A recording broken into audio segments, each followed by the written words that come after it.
Buenos días, ¿cómo están? Bueno, hoy vamos a trabajar sobre uno de los temas que tiene que ver con las consideraciones éticas en los distintos ámbitos de intervención del profesional psicólogo. Esta clase sí, va a estar dividida en 3 videos.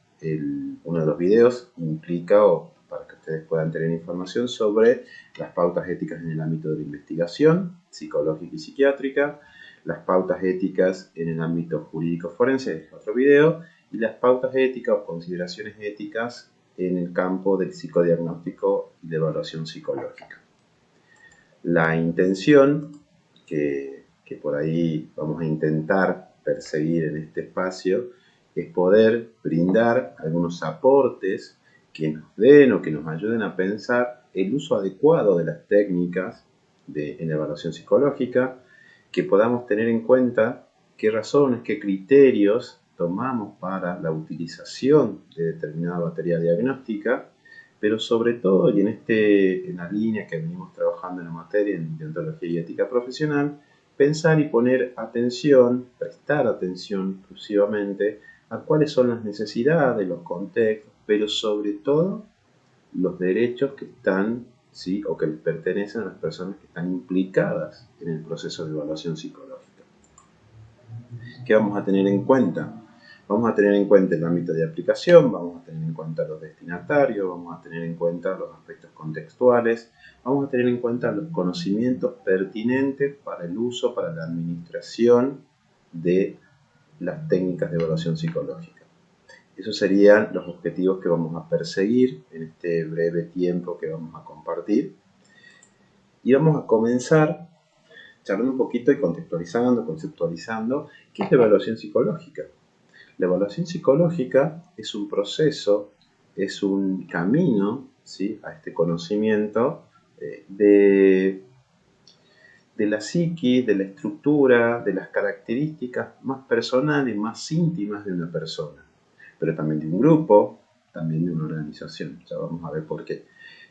Esta idea de que es un proceso que implica, ¿sí?, un camino hacia ese conocimiento de las características más personales de un sujeto, ya nos invita a pensar que detrás hay una cierta metodología, hay un cierto enfoque, ¿sí? Y por eso podremos pensar que la evaluación psicológica recibe aportes a lo largo del tiempo, fue recibiendo aportes de distintas teorías, metodologías, enfoques, pero sobre todo estos aportes también estuvieron relacionados a que a lo largo del tiempo la evaluación psicológica como práctica científica fue teniendo lugar en diferentes ámbitos de inserción del profesional psíquico. ¿Qué quiere decir esto?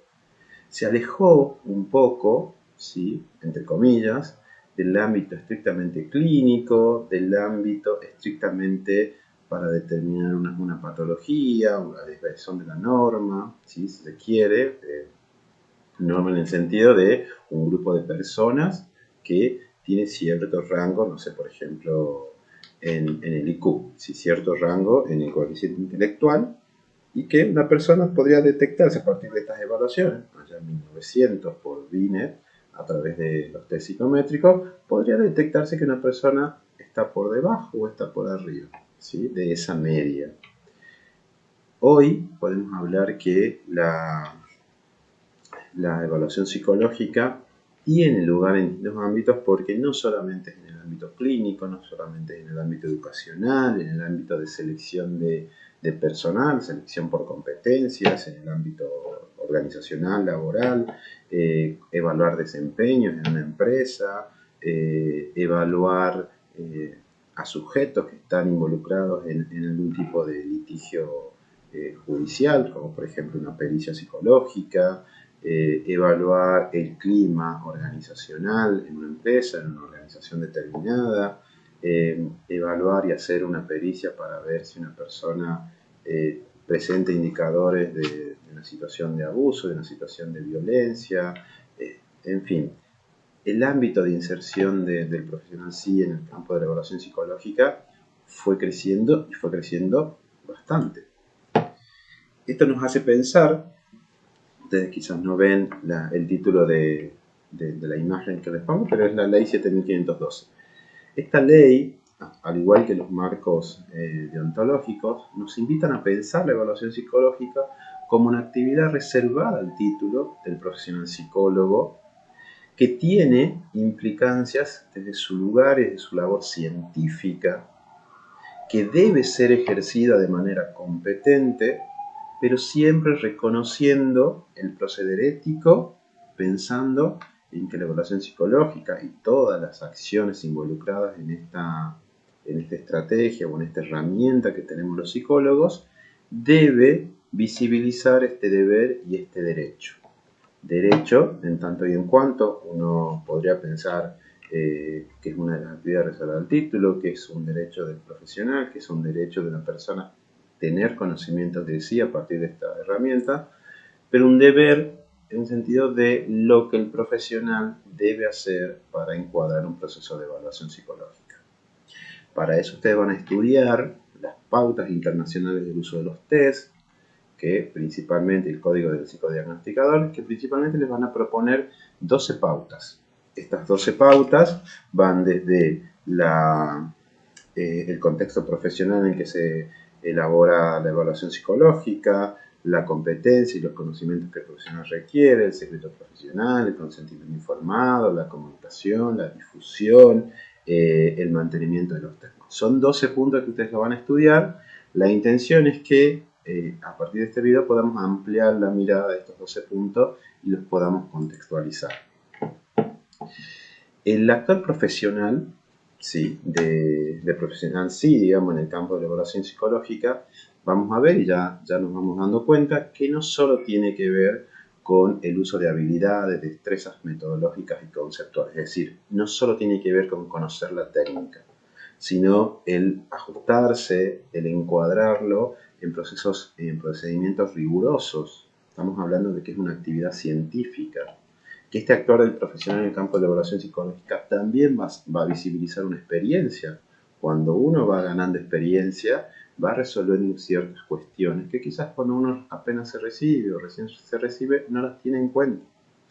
Pero para esto es necesario que siempre tengamos en claro, siempre tengamos como guía estas pautas éticas, los códigos deontológicos para nuestro, está mal escrita la diapositiva, ahora me doy cuenta, para nuestro ejercicio profesional.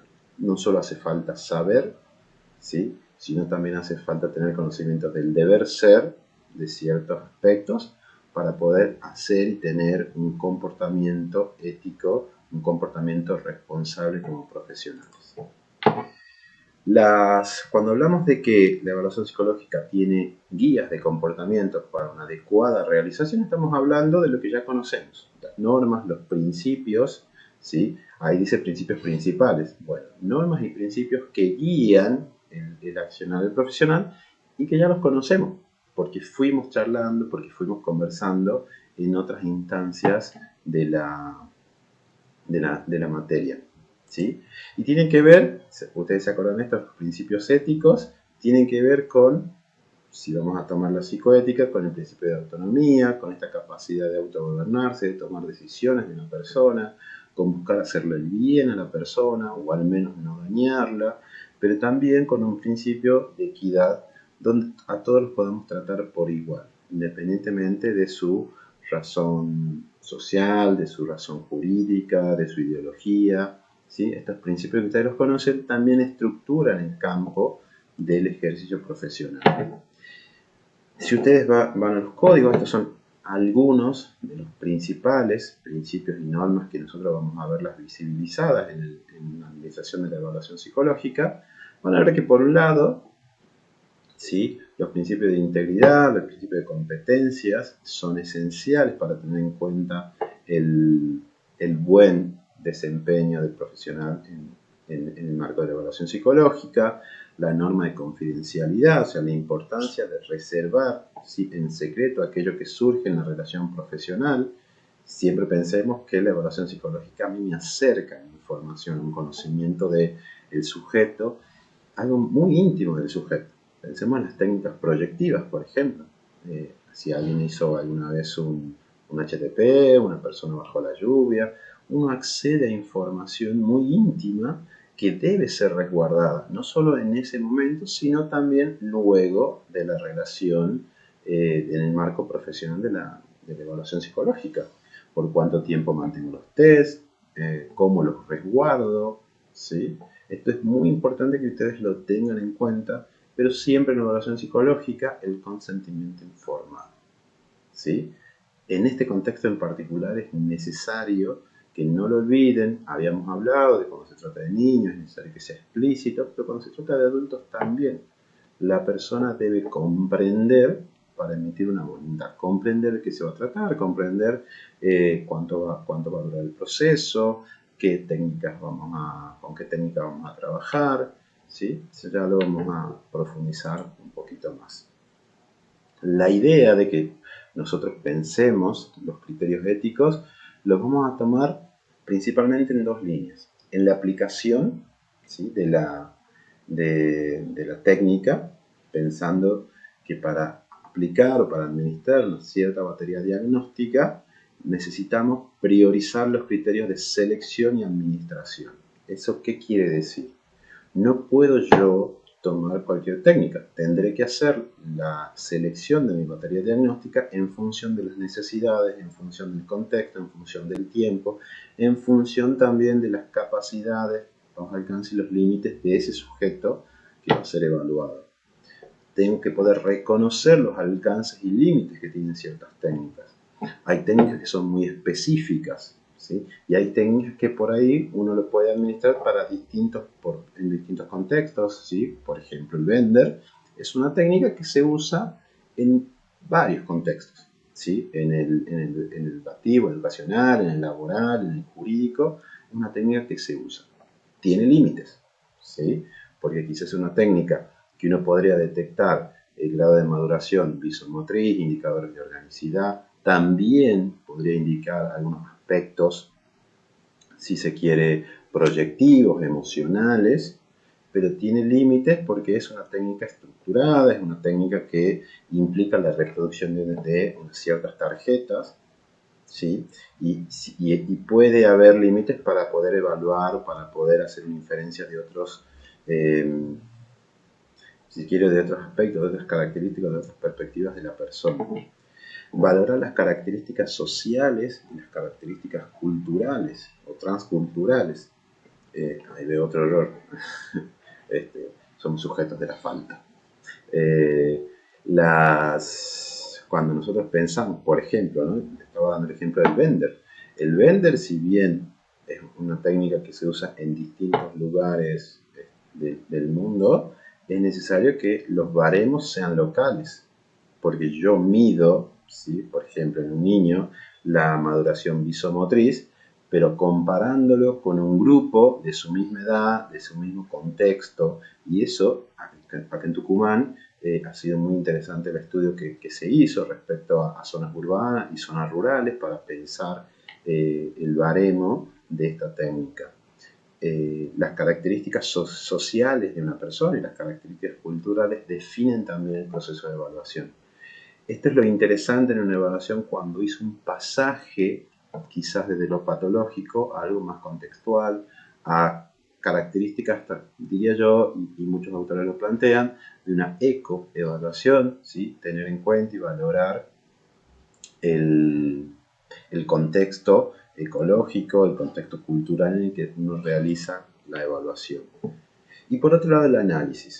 ¿Sí? El análisis que implica este juicio clínico, esta construcción singular del profesional, ¿sí?, que implica un diagnóstico multidimensional, es decir, que no solo yo tomo lo que me dice la técnica, vamos a suponer, salgamos del Bender, la persona bajo la lluvia, no solamente es esa técnica, sino el diagnóstico implica un poquito más allá de la técnica misma, ¿sí?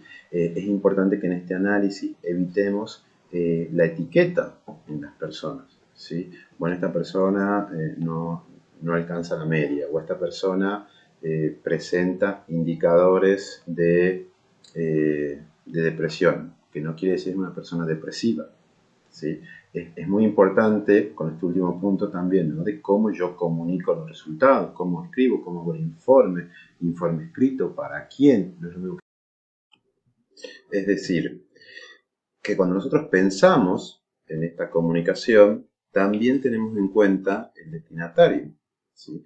El informe, si bien tiene que reflejar, no sé, por ejemplo, pensemos en una evaluación que me lo solicita un juez, tiene que reflejar lo que el juez me solicita, debe también tener un lenguaje claro, debe tener un lenguaje que se pueda entender, debe tener un lenguaje que también no invite a la etiqueta o a estigmatizar a una persona, sino más bien que refleje esa área de personalidad que me están pidiendo, ¿sí? Sea un juez o sea la misma persona, que yo pueda indagar, que yo pueda inferir. Cuando uno habla de la comunicación, habla de la comunicación escrita, habla de la comunicación verbal, no puede dejar de lado, y a veces también hay límites en este aspecto, de un espacio de cierre con, en este caso, el evaluado. Hay aspectos, un poco ya lo conversamos en las clases, que hay limitaciones, pero también es una decisión en cierto aspecto del profesional. Por ejemplo, cuando yo hago una evaluación en un ámbito jurídico, cuando yo hago una evaluación en un ámbito laboral, para una selección de personal, supongamos, para una pericia no sé, en el área penal, no hay a veces posibilidades de devolverle algo al consultante, al evaluado en este caso, ¿sí? Y eso también implica cómo hago el proceso, ¿sí? Cómo cierro el proceso, qué palabras les digo al final, qué palabras, pensemos que el proceso de evaluación implica un proceso de movilización también para la persona, y que también necesita cierta información para poder cerrar ese proceso. Cuando nosotros centramos la mirada en evaluación psicológica, acá lo van a ver cortadito, igual yo se les voy a ir contando, ¿qué vimos hasta acá? ¿Qué implica una evaluación psicológica? Es un procedimiento, es una herramienta científica. Los instrumentos, las técnicas de evaluación, los test, las técnicas proyectivas, tienen criterios de confiabilidad, tienen criterios de validez, ¿sí? Es lo que los hace o hace estas herramientas también que tengan este carácter científico. Por eso es importante que el profesional realice la evaluación psicológica, ¿sí? En un contexto profesional. Además, que sea y que esté legalmente acreditado. La evaluación psicológica no solamente implica esta actividad científica, sino una actividad científica que está en el marco de una disciplina científica que es la psicología y que debe ser llevada a cabo por un profesional que esté acreditado, es decir, un profesional licenciado en psicología, un psicólogo, psicóloga que cuente con esta acreditación para poder realizar la evaluación psicológica. Es importante cuando veíamos también los principios que guían toda práctica profesional, que el trabajo, ¿sí? La acción del profesional que administra una evaluación psicológica siempre se oriente desde este lugar de promover el bienestar de los sujetos. Que toda persona que esté o que sea de alguna forma evaluada en este campo de la evaluación psicológica se dé en una relación profesional, ¿sí? Que se evite las técnicas, por ejemplo, con esta idea de que estén en el mercado. Ya algo habíamos conversado, ¿no? A veces, no sé, invitar a una persona a realizar una evaluación psicológica y ofrecerle no sé, te regalo una evaluación psicológica, si venís conmigo te llevas un test. Bueno, no, nosotros como profesionales debemos evitar la mercantilización de la psicología, y la evaluación psicológica son herramientas que devienen de esta disciplina científica. Hay que promover la atención, ¿sí? A los consultantes sin distinción, sin discriminación de clase social, religión, situación económica. Pensemos esto del principio de justicia. Fíjense que ya estamos hablando acá del principio de beneficencia, el principio de justicia, que lo vemos plasmado en estas recomendaciones. Los 12 puntos de la ley también ustedes van a ver que se vinculan a se vinculan al resguardo, ¿sí?, de estas pautas, que la relación con el consultante permanezca dentro de esta situación profesional, ¿sí?, que se mantenga, ya habíamos hablado de que la relación profesional en cualquier ámbito implica esta cuota de confianza, ¿sí? Entonces, mantener la relación en lo estrictamente profesional, guardar en confidencia lo que surja de las técnicas, a menos que hay datos que yo sí tengo que informar, si es una pericia, por ejemplo, que no influyan nuestras orientaciones políticas, ideológicas, religiosas sobre lo que nosotros vamos a manifestar en el consultante. A mí me parece que, o yo lo veo y tiene ciertos indicadores, ¿sí? Es un proceso riguroso, decíamos hace un momento, y es también importante tenerlo en cuenta.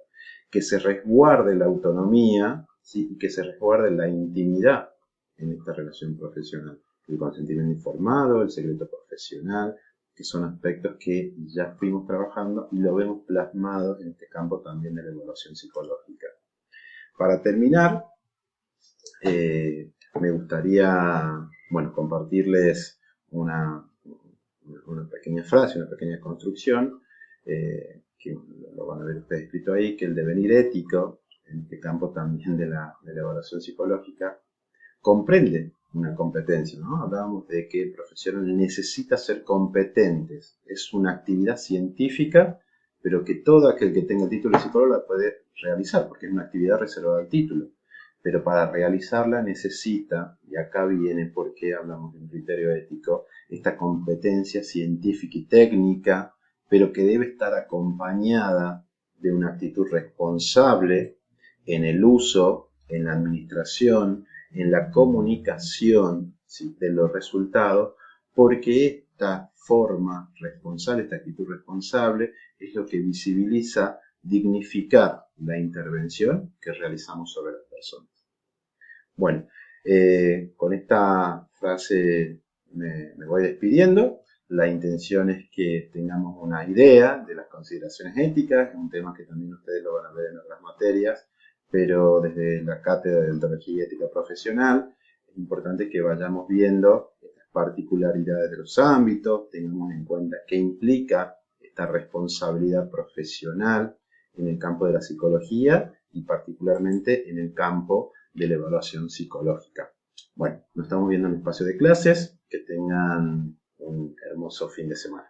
Chao, chao.